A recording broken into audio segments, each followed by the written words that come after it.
నిన్న జాయిన్ అయిన కార్పొరేటర్ అండి. ఏం చేయాలా ఈసారి?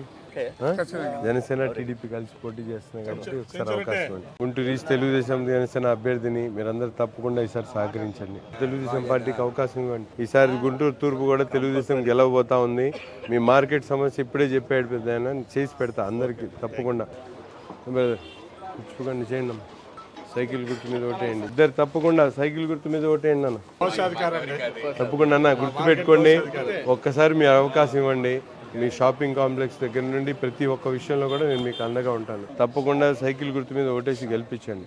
ఒక్కసారి చంద్రబాబు నాయుడు గారికి గెలిస్తే రోడ్ల పరిస్థితి ఎలా ఉంటుందో ఆలోచించుకోండి. గతంలో మాకు మార్కెట్ ఇచ్చింది కూడా చంద్రబాబు నాయుడు. గుర్తుపెట్టుకొని చేయండి. తప్పకుండా ఈసారి అవకాశం ఇవ్వండి. తప్పకుండా చేయాలి. మీరు అందరు ఓట్లు పూలు కాదు, ఓట్లే.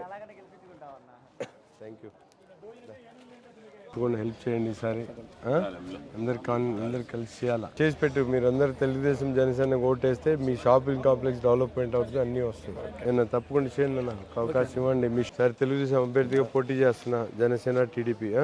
తప్పకుండా హెల్ప్ చేయండి. గట్టిగా చేయాలా, ఆలోచించకూడదు. ఇంకా తప్పకుండా చేయండి. మర్చిపోదు సైకిల్ గుర్తు మీద ఓటేయండి. తప్పకుండా ఏ బ్రదర్ సైకిల్ గుర్తు మీద, సైకిల్ గుర్తు మీద ఓటు. మీ నెహ్రూ నగర్ మార్పు రావాలంటే తప్పకుండా తెలుగుదేశం జనసేన కూటమికి ఓటేయాలి. సైకిల్ గుర్తు. ఓకే, తప్పకుండా చేయండి. అవకాశం ఇవ్వండి. సైకిల్ గుర్తు మీద ఓటేయండి. తప్పకుండా హెల్ప్ చేయండి ఈసారి. గుంటూరు నగరంలో ప్రముఖ హోల్సేల్ కూరగాయల మార్కెట్గా ఉన్నటువంటి కొల్లిసారద మార్కెట్లో ఈరోజు ఎన్నికల ప్రచారం నిర్వహించడం జరిగింది. ముఖ్యంగా స్థానికంగా ఉన్నటువంటి వ్యాపారస్తులందరూ కూడా పెద్ద ఎత్తున వారందరూ కూడా నాతో పాటు కలిసి ప్రచారంలో భాగస్వాములు కావడం చాలా సంతోషమైనటువంటి విషయం. ఈ మార్కెట్ 99లో కొల్లిసారద మార్కెట్ అని ఆనాడు చంద్రబాబు నాయుడు గారు కూరగాయల వ్యాపారస్తులందరూ కూడా పడుతున్నటువంటి ఇబ్బందులను అర్థం చేసుకొని ఈ వ్యాపార సముదాయాన్ని ఏర్పాటు చేయడం జరిగింది. గుంటూరు నగరంలో ముఖ్యంగా గతంలో తెలుగుదేశం పార్టీ హయాంలోనే అన్ని రకాల వ్యాపారస్తులకు అవసరమైనటువంటి షాపింగ్ కాంప్లెక్స్ నిర్మించడం, ముఖ్యంగా వ్యాపారస్తులందరూ కూడా ఒకచోట వ్యాపారం చేసుకునేటువంటి సౌకర్యాన్ని కలిగించేటువంటి కార్యక్రమాన్ని తెలుగుదేశం పార్టీ గతంలో చేసినటువంటి పరిస్థితులు. కేవలం ఇక్కడే కాకుండా గుంటూరు నగరంలో ఎల్పి మార్కెట్ కానీ, అలాగే స్టేడియం కాంప్లెక్స్ కానీ, అలాగే అనేక కాంప్లెక్స్లు ఈరోజు గుంటూరు నగరంలో కట్టినటువంటి పరిస్థితులు ఉన్నాయి. కానీ ఈ ప్రభుత్వంలో గత 4.5-5 సంవత్సరాల్లో ఒక్క పేదవాడికి కానీ, ఒక మధ్యతరగతి కుటుంబంకి సంబంధించినటువంటి వాళ్ళు 10 సంవత్సరాల నుంచి వ్యాపారాలు చేసుకుంటున్నా వాళ్లకు ఒక 10 గజాల స్థలం కూడా ఇవ్వాలనే ఆలోచన కూడా లేకుండా ఇచ్చినటువంటి బయట ఉన్నటువంటి చర్మ కార్మికులకు సంబంధించినటువంటి షాపులు ఈరోజు వాళ్ళకి లీజు కూడా ఇవ్వనటువంటి పరిస్థితులు.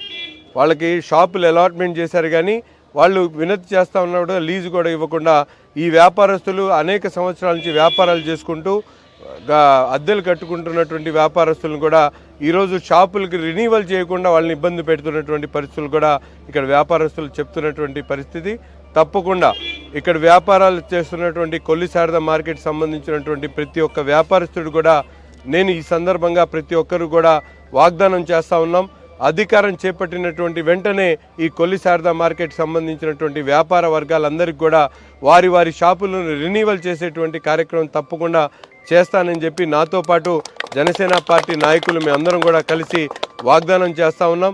రాబోయేటువంటి ప్రభుత్వంలో వ్యాపారస్తులకు అండగా ఉండేటువంటి విధంగా ప్రతి ఒక్కరు కూడా ఈ నగరంలో వ్యాపారాలు మరింత పెరిగేటువంటి విధంగా వారికి కావాల్సినటువంటి మౌలిక సదుపాయాలు కల్పించేటువంటి క్రమంలో ముందుకు సాగుతామని చెప్పి కూడా ఈ సందర్భంగా తెలియజేస్తా ఉన్నాం.